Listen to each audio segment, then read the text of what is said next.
All right, sorry guys, I'm doing these in parts. I think it's easier to split it up that way to upload them, and I think we won't have as much fun with the upload taking forever and for you guys buffering them. So we talked a little bit about Druma. Druma again, Kursk is its main city, and Druma, best known as a trade empire, with the prophets of Calistrade being the real force behind that. Now, the prophets are seen very positive and negative depending on the country, but they are a huge influence, kind of like the Ramzaran, the false god of Ramsir is. So there's a lot of cults. They have the green faith. Some of these other things are on this world. It makes it interesting. The Five King Mountains, those are the dwarves I talk about that came up. And the Five King Mountains are nestled basically right near Belkazin, not too far from there. The Five King Mountains are actually, sorry, they're across Lake in Carthian, down by Keonan and the elves. And the Five King Mountains are basically the five different major citadel cities of the dwarves that are in the north. There's some in the south as well, but these are in the north. And they're loosely affiliated monarchs that work together, the different dwarven monarchs. They have cities that are with them, and it's quite a large area. And as you can see from the map and the sliver, Keonan is to just the northwest of it. Northeast of it. So the Five King Mountains are there. And again, it's the homes of the dwarves. And the big ones are High Helm, Rogrimadur, Tagaret, Tar, Kazmuk, and the Iron Gates. So there's several different places that are really pretty significant for the dwarves, and the dwarves are mostly surface dwellers now. There are some under ones that became the Duergar, the bitter Duergar, but these are the surface dwellers. Now, Gault. Gault is your France during the French Revolution, and it is a tumultuous place. There is a lot going on in Gault, and the Grey Gardeners play a huge influence. People got tired of the aristocracy and what it was doing and just some of the evils. So what they've done is they started the revolution, and it was the Revolutionary Council was called. Since that date, there have been revolution after revolution after revolution. The Grey Gardeners are unknown people that come in and get rid of the nobility who are the evil nobility, or who they term as the evil nobility. As you can see, Gault is an interesting nation. It sits really in a cusp of nations that are near it. That are very, honestly, probably peaceful nations. It's Taldor and the River Kingdoms. Well, River Kingdoms maybe not so much. And Keonan and the Five King Mountains. So Gault is a very tumultuous area with some interesting people that rise up out of it. Geb. Now, Geb is a Girundi nation. Gebites were once a whole group of Osirians that basically broke off and went into necromancy under the Girundi wizard Geb. And he was good friends with another wizard, Nex, which makes up the nation of Nex. Well, with the expansion of Geb's influence under both Urgathoa and several other undead demons, cults, Nex was very angry with Geb, and they went to war. And this war created an area called the Mana Waste, where all the gun factories and Alkenstar and all the firearms came out of, because, and as a direct result of the fact that the whole realm is kind of a spell-scarred wasteland in the Mana Wastelands. There's a few cities that are not affected much, but are somewhat affected, and depending on what side of the river you're on, will depend on how much you're affected by the spell blights that go through there. But it is a very tumultuous area. And Geb actually is the more lush nation. If you take a look at how green Geb is for an undead nation, you think, why would they need all that? Well, they grow the food with the zombie former people of the nation, and they export it.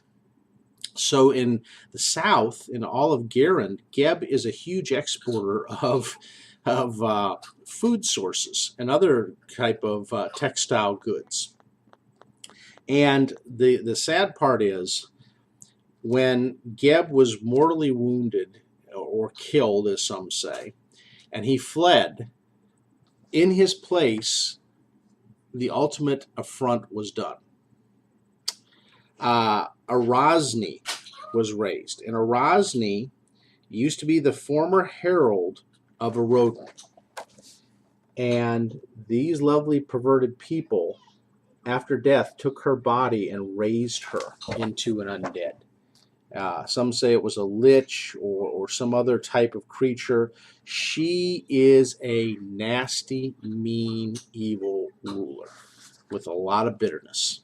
So keep that in mind. Interesting nation of undeath that actually exists and is promoted and has some peaceful ties with Osirian and other places. So it's not definitely a nation of conquest. It's more of silent contemplation on how to make the world a dead world. Elysian, my favorite realm of late, and home of Baba Yaga and the Winter Witches, which Elevana is one of the keys. Let's see if I can get her in here for you. There she is, Queen Elevana. She is a descendant of Baba Yaga, and supposedly Baba Yaga came and had children in this world. This used to be an Ulfin settlement. She came in with an army of what she called Jadwiga, which are kind of a Russian-based people. They invaded and took over. They took over this, what was a former kingdom of the Ulfin kingdoms, the lands of the Norm kings. And they turned it into their little icy paradise with walls and borders. And the Ulfins are made into the slave second-class citizens that have no rights at all unless they rise up to be a pet of the Winter Witches. So, it is the place that my characters right now and players are adventuring. It is a very bizarre land. And I say to get some of the nice thing about this is just a starting point. Paizo has done a great job of doing books on particular realms to expand on what they started here. But just realize that they give a lot of information. Now, Isigur is a vassal kingdom to the Chelish Empire. And Isigur is kind of a weird, interesting nation. It got the Chitterwood and some other woods in it. And the lady who rules is a very vicious lady by the name of Lady Keltis Ias, the Widow Queen. And she took over Isigur, and Isigur is kind of a evil empire, a lot like the one that's above Nidal, which is above the Chelish Empire. And there's several little satellite empires of the Chelish Empire. There is Isigur, who broke off Malthun, Nidal, and Malthun is trying to take Nermathus, and those two are always fighting each other. Just keep that in mind. The Isle of Jalmaray. This is Kazmaron's influence with the Vudrani into the Inner Sea. It is a chaotic neutral nation, which is kind of funny because most of the people there's a lot of huge temples called the Grand Surret that are set up. Excuse me, not the Grand Surret. That's the major area of ruling for Jalmaray. There is the Pure Temple of the Maharaja that basically they learn along with the Tiger Eye monastery of the monk orders. So just keep that in mind. They are, here's one of the advisors in Jalmaray. I love the colorfulness of it. It is a unique little island nation. Katapesh. Now, my favorite place in all of Golarion. Okay, and I have a lot of favorite places, but let me tell you, why do I like Katapesh? Because of the Pact Lords, which people believe they are witch weirds, which are aliens that are trade-oriented aliens. And the Pact Lords rule the city of Katapesh. There's other places in Katapesh, believe me. And Pesh is a major grown drug of the cactus that's either used in teas, sandwiches, other types of things, but it's also ingested or smoked to give people all kinds of different perceptory powers. So just keep those things in mind, that Katapesh is a trade nation. I like that about it. I love the fact that it is a nation that came up out of a fall of the Osirian Empire, and that it has a lot of different influences, and that as a nation, it is truly a major nation. Now, Okano is one of the cities off the island, and it is a slaver port, and they do all the slaves there.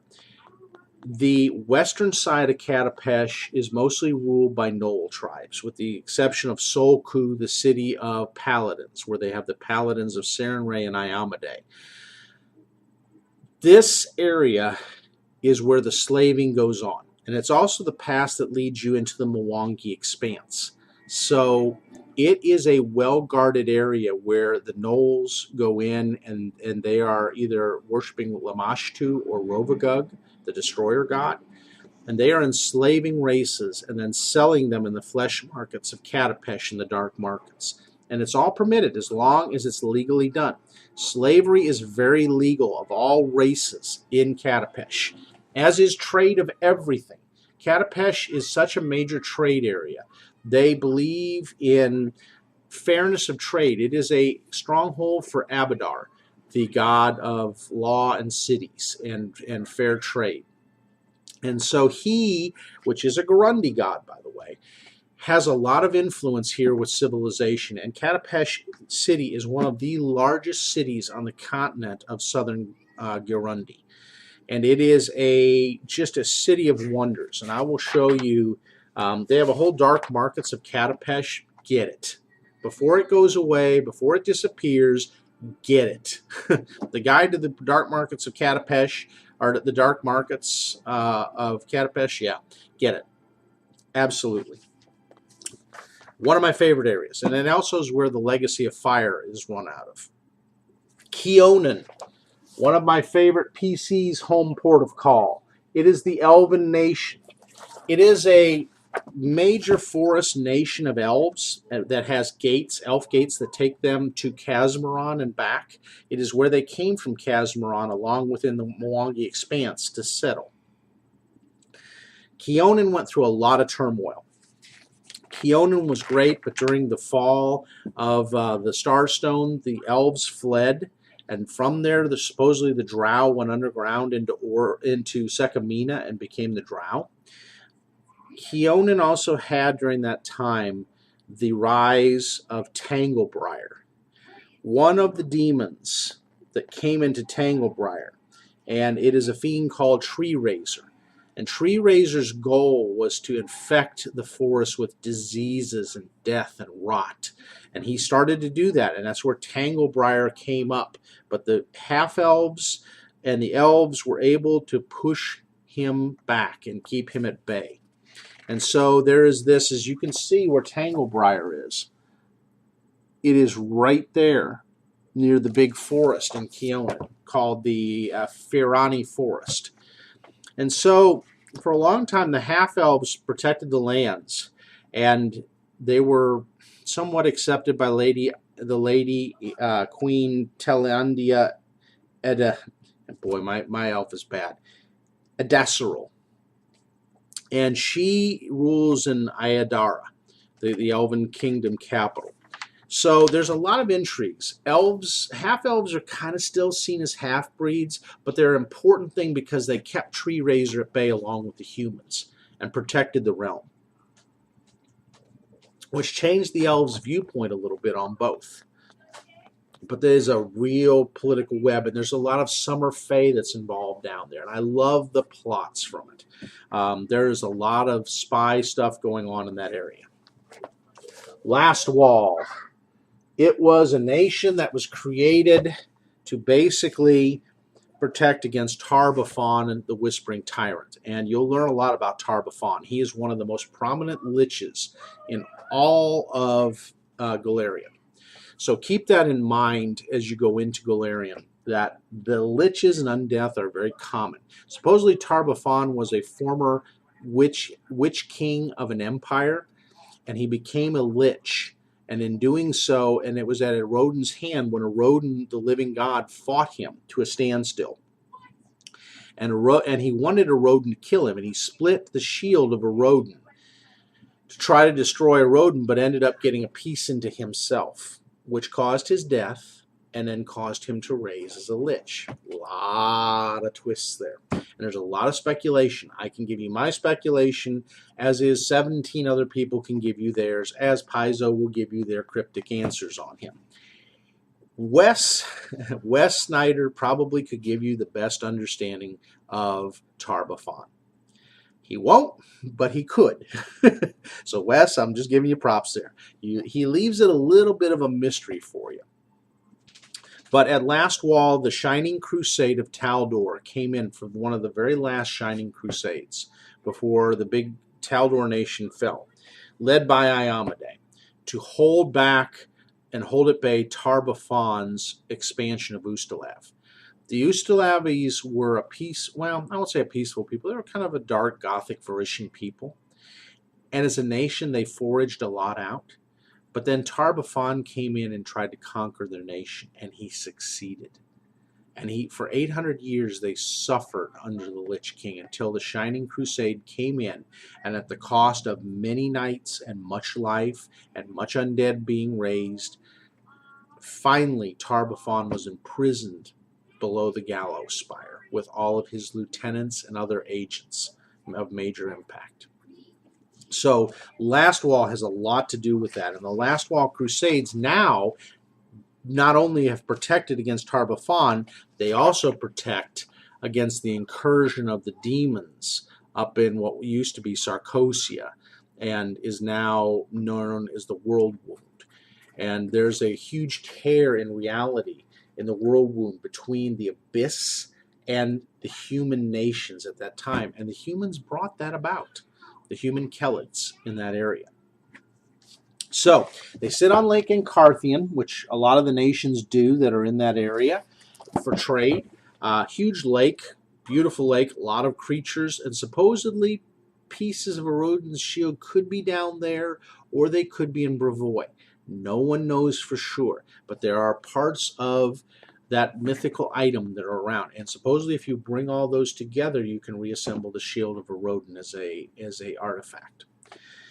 The Knights of Ozum are there and trained there. The Knights of Ozum are Iomedaeans that basically protect the western side of Ustalav and the Ustalavi provinces, and they protect people from getting to the Gallows Spire to free the Whispering Tyrant. And they also go up into and fight in the World Wound to protect against the demon incursion. So the Knights of Ozum have a lot of power when it comes to trying to stop things up there. The lands of the Lenorm kings love this area. The Lenorm are dragonoid type of creatures, and these kings get their names because in their quest to be a king, they must slay a Lenorm of some impact to take the throne. White Estrid is the queen right now. It's a female queen of that realm, and she rules very, very fairly, honestly, in that area. And when the tradition is when these kings grow old, they take boats and go over to Arcadia, which would be this world's North America. And they go to the town that's there to fight their final battles and be buried with their ancestors. Pretty Viking-like, and I like it for that reason. But they have several different areas, and as you can see with the Lenorm kings, they hold a lot of area in the north. It is a beautiful area, and it sits right on the border of Irisian, Trollheim, and Blackhaven Hall, and Lost Home, which is the gnome area. Go gnomes!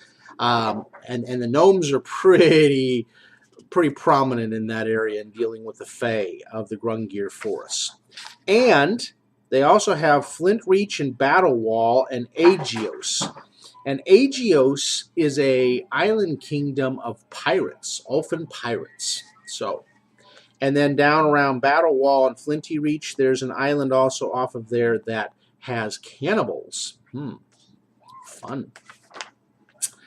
The realms of the Mammoth Lords, your Conan the Barbarian tribes. The Mammoth Lords basically rule the area, and they hold a small government at Hillcross,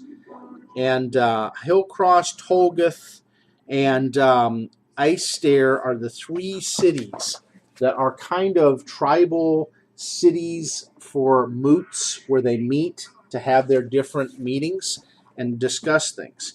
There are a lot of frost giant jarls and other types of creatures in these lands, and it is a very wild area. In fact, in the books, if you read the books on it, some of these frost giants get enslaved by the different tribes to become part of the tribe. Interesting points of view on these things. But it is a very wild Kelid area, and it's one of the few last Kelid areas that's 100% Kelid controlled. The Mana Wastes, I love them. That picture says it all. They had to come up with clockworks and robots and firearms with the Alkenstar firearms because Spell Blight basically took magic out of the area and made it very unpredictable. And some of these spell storms could just shred a man or transform them into mutants, as this mutant Knoll is. And the mutants are treated sometimes as third-class citizens. In some cases, they're brought in and used as part of things. The Spell-Scarred Desert, as you can see on this realm here, it is long. And that is the area that is totally warped and scarred by the presence of the magic that was used by Geb and Nex against each other. They literally destroyed this area. Dongon Hold is one of the big areas for the Gunworks, and that's where the Gunworks is not too far from Dongon Hold. It is down past Martell and Grimworks. And the Dongon Hold dwarves work with the Alkenstarians to make the firearms. It is also where one of the cannons was sold to the Tal'Doran Shining Crusade as they went into the Mwangi Expanse to conquer the demon apes. And the Ape King he murdered their crusade and stole the cannon, and it to this day sits in his control. So one of the biggest cannons in that area is in control of a demon ape. Go figure. You gotta love this world. That's why I say, for those of you who haven't experienced the Inner Sea of Golarion, I get it. Or for some of you who have and said, I don't know if I like it, I love it because there are just such endless plots that you can do your own adventures from and build on. This world is so rich with its history, and they've done such a great job of plotting out the timeline and giving you that history that it makes a big difference. Neo-Galti Island. That is near the Eye of Abendigo, which is the constant hurricane that's come since Starfall. And it is the lair of the Red Mantis cult. The Red Mantises are an assassin cult of Akashek, the assassin god that looks like a red praying mantis. They built, as you saw in that thing, a temple to Akashek. And Akashek is respected by all the gods. You would think something like that, no way, no how. How could they respect such an evil creature?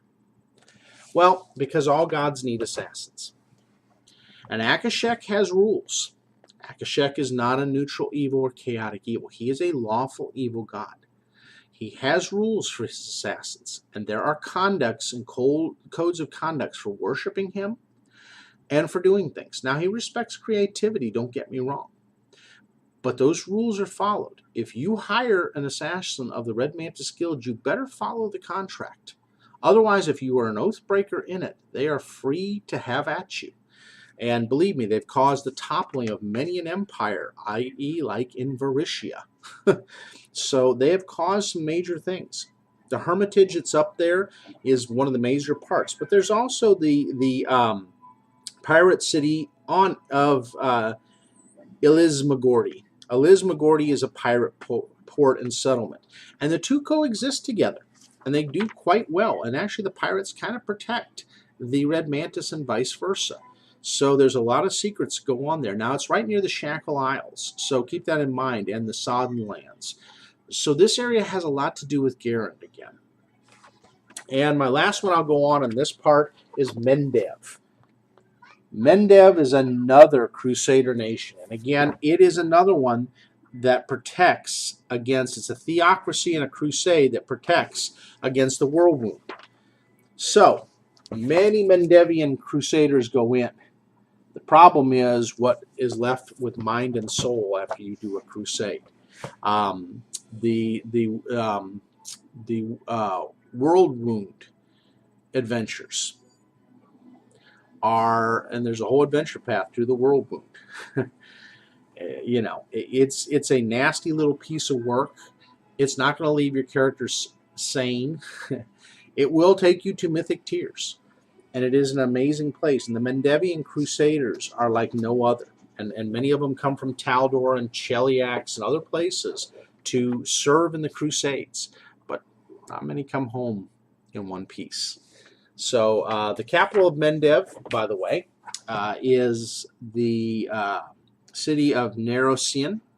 Nerosian is a fortress city, and it sits along the Estrovian Forest and the Egglesea River and the Lake of Mists and Vales. So it is a place of intrigue, and they take that up to go to like Ageti and to some of the other places, and they try to protect. It sits right across the river from the world war. So it is a very dangerous place. And there are many incursions of the demons that come into that area that mess with the different politics that go on, because, let's face it, there's politics everywhere. So that's the end of part 2. Part 3 coming up.